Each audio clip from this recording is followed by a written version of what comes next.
Yeah, yeah. Yeah, yeah. Yeah, yeah. Yeah.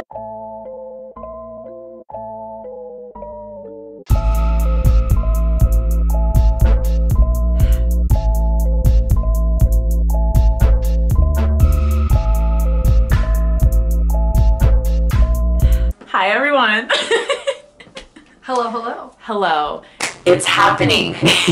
So the single just got dropped today. Oh my goodness. Real ones know.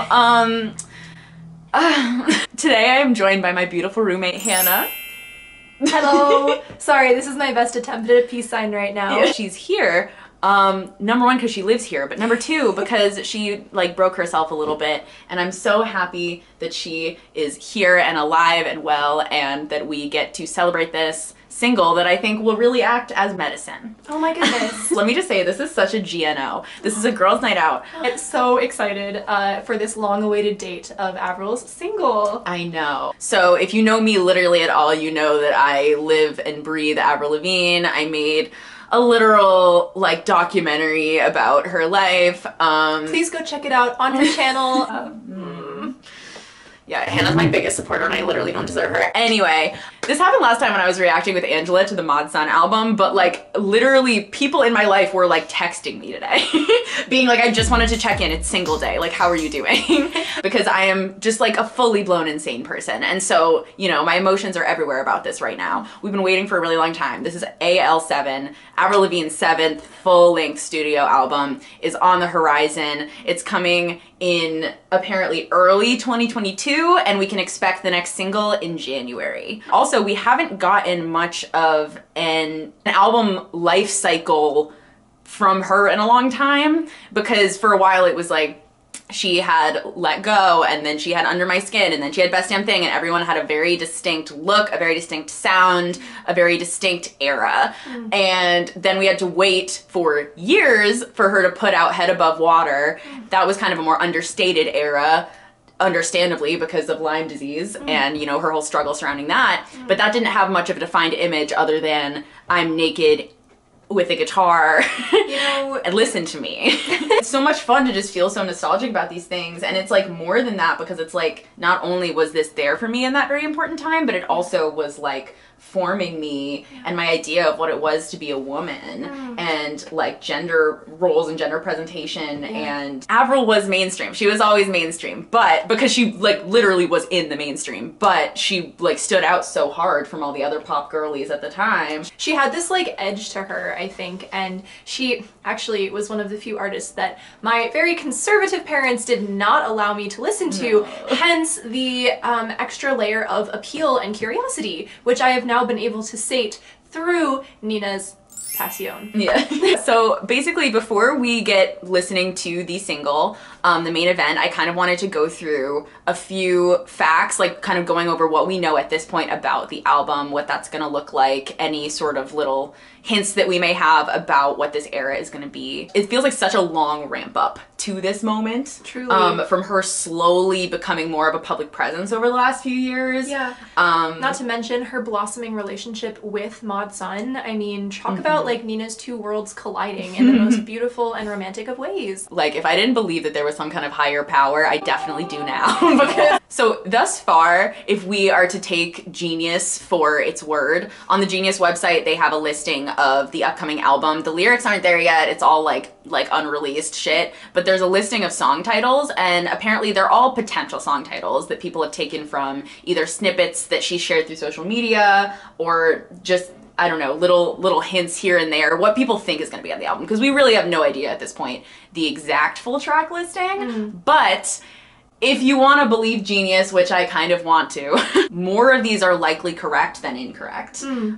Just knowing the like rabid ass fan base that I'm a part of right now. There are 18 that are listed. I don't believe all of these are going to be on it, because that'd be a fucking insanely long album. We're not that lucky. But like Cannonball, Love Sucks with an X, Bite Me featuring Marshmello and Travis Barker, that's the one that we're gonna be listening to today. Hallelujah, it's not Hallelujah, it's Hallelujah with like hell, edgy. Like H-E double hockey sticks. Ooh, hockey sticks. Me, Myself, I, Deja Vu, Boys Lie featuring Machine Gun Kelly. Okay.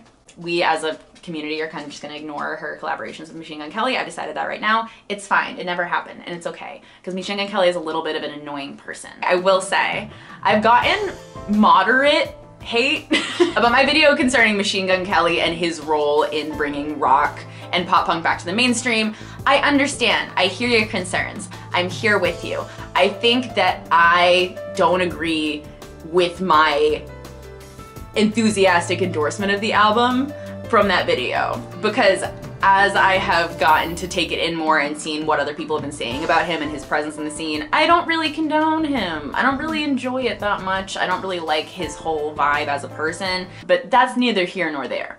All I want to say is I know that she's collaborating with him, and so like he's part of the Avril canon now, and there's nothing we can do about it, but we can just kind of let it pass us by.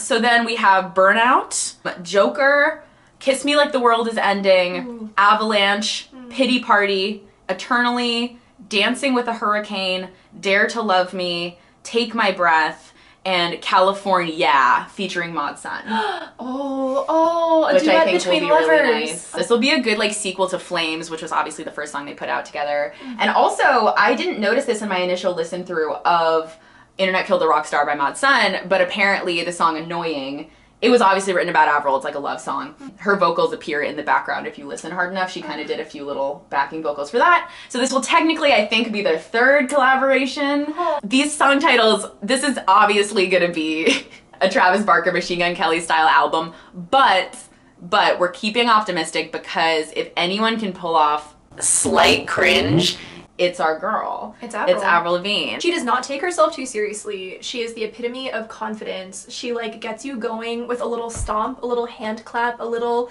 mama, and Avril Lavigne. Yeah. Like, it has that degree, the remix. I love that like little dash of, I don't know, let's have fun with this. Yeah. It's so fun to watch her interviews in the current day, like her more recent stuff around Head Above Water, because people are pointing out, like, they're like, she talks like she's still a teenager in a 30-something-year-old's body. Forever young. And it's so cool. Like, she literally, that's just how she is. Like, it's not this weird, like, put on of, like, oh, I'm gonna try to cling to my youth or whatever. It's like, literally, that's who she is. Yeah, maybe so all be so true to ourselves, truly. Yeah. And like, no like 2 nights ago, I was dirt biking and I full on wiped out. Damn. So we think that the title of the album is probably going to be Bite Me. I'm guessing it's going to be Bite Me because that's the title of the first single and it's kind of a good album name. Agreed. Playful, desirable, enticing, inviting, all of the above, you know? Obviously, the single and the album is going to be released on Travis Barker's record label, DTA Records. That is the announcement that she made when she also announced the single. One of the songs that I mentioned before, Dare to Love Me, is apparently the only ballad that's going to be on this album. And allegedly she said that she didn't even really want to include it at first, but she was like, the boys loved it so much that they really pushed for it to be on there.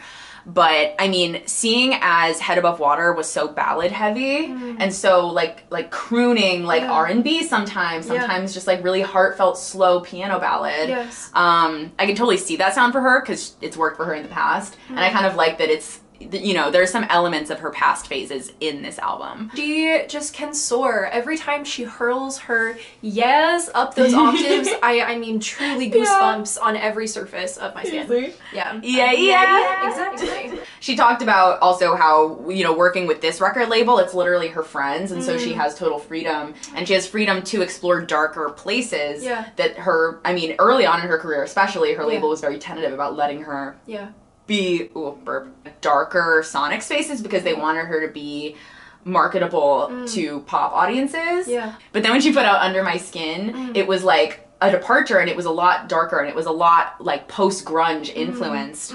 And that was because her first album was so fucking successful that they were like, all right, we're actually giving you the reins now. And so that reminds me of the direction she's going in now, where she does have the freedom to explore darker places with her sound, because it's Avril fucking Lavigne, so like no one's gonna tell her she can't do that, but also she's working with a label that she really trusts and people that she trusts, so I'm like really excited about that. Like I feel like this is gonna be very genuinely her. Avril said, giddy up and yeehaw. Yeah. Like what if we turned on this song and it was like Skider Mo? It's like you lighter bullet. What are your thoughts on the album art? Okay, first thoughts. Reminds me of a chessboard. She is a queen. There you go. A queen on the chessboard. And all of us are just pawns at her disposal. Okay. At the same time, she's displaying vulnerability because she's kind of sitting in the corner, her little legs kind of crossed, like in maybe a defensive pose. Well, you want to protect your queen. I don't know. It's called fucking Bite Me. It's probably... Okay. Are we ready? Okay. I'm gonna lose my fucking mind. Buckling my seatbelt.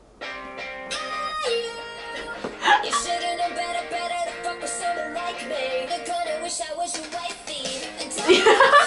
Wifey, I love. Okay. Yeah. Oh my gosh. That's so funny. Like, that's what I was saying. I knew it was gonna be fucking, like, funny and kind of like it's edgy and it's angry, but it's also, like, taking it to a fun place. Yes. It's not like I fucking hate you. No. It's like the vibes of, like, from Best Damn Thing, the song, like, I Can Do Better.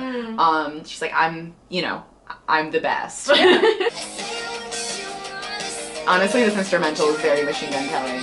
That this, like, it sounds like the exact same thing, yeah. More than you can chew. Yeah. I don't know. I'm a fan so far. Yeah, I know. It's just interesting because this is like, that sonically, it is so, like, the instrumental is so similar to what we've heard on Mod Sun's latest album, what we've heard on Machine Gun Kelly's latest album. The thumbprint is there. The thumbprint is there. Travis Barker is all over this shit. This little bubble of the pop punk, the modern pop punk genre is obviously, they're all playing off of each other right now. Yeah, it does feel kind of insular, but not necessarily in a bad way, because there's that saying where, you know, in a group of friends, you become most like the 5 people who are closest to you. Yeah. So. For Avril, those people are John Feldman, Mod Sun, Machine Gun Kelly, Travis Barker. There we go. I'm always gonna like her version of it better. Yeah, yeah. Yeah, yeah. Yeah, yeah. Yeah.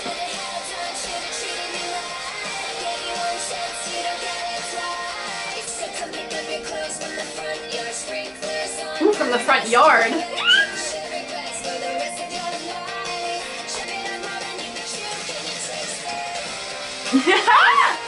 forgot that the chorus was very like, yeah, it's one of these 2. I love, especially when the instrumentals draw back and there's this moment of focus in the rest. Yeah, it's like punch. Yeah. Harmonies, harmonies, harmonies. They keep stacking on top of each other. Oh.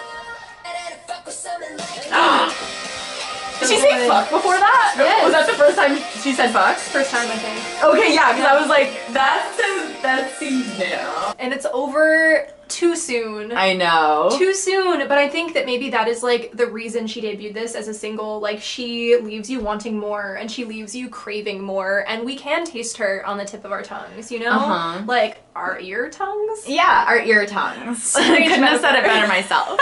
It's hard, it's fast, it's pop punk. It is what I expected out of Travis Barker, but also it, like, there's something so addictive about the way that Avril does her vocals and especially her harmonies. Yeah. She has such an amazing sense for that. So it's like, that sound is so distinctly her. So it doesn't matter if she has these influences or like what other people are contributing, it's gonna be a solidly Avril song. Yeah, the balance is perfect. Yeah. No, it's amazing. You can so just picture her having so much fun recording this. Yeah. Like, to get so emotive with her tone, with her voice, like she just hurls herself into a performance, so I would love to see some of that as well. Yeah. Agreed. If you were to give this song a ranking out of like 5. I would say a strong 4. I would say I'm very curious to hear the rest of the album. I am looking for that range and that depth of, okay, this is a fun, like kind of like spicy like start, and I am eager to hear maybe that earnest ballad to kind of see how that balances out. And I love the energy, I love the pep in her step, okay? I love the tempo, as you said, it's quick, it's unapologetic. I'm so happy to hear from her again, and in this place of like, fuck yeah, let's go, let's start our engines, let's rev up. I think that this is the perfect moment in time for her to make this album. Yeah. And it's so authentically her. No one is doing this shit like her. No one ever has. And I think this song is great. I would give this song also a strong 4 out of 5 because I'm just like anticipating what else is gonna come. Exactly. Just like you said. And it's just fun and it's fast and it's punchy and it's like a good motivator. You know what I mean? When I am feeling a little bit weepy or nostalgic about my own exes, okay? Love sucks, okay? Yeah. This is what I will use as a literal cure to just like snap myself out of it and be like, you know what, bitch? You are the best. Yes. This was incredible. Thank you so much for being here. Thank you so much for having me. Oh, wife. Yeah, you're my wife. Thank you so much for watching this video. If you have made it all the way to the end, I would really appreciate it if you would like, subscribe, or comment. It helps me so much as a smaller creator. I have been Nina. This has been Hannah. We will see you in the next one. Mwah. Bye. Bye.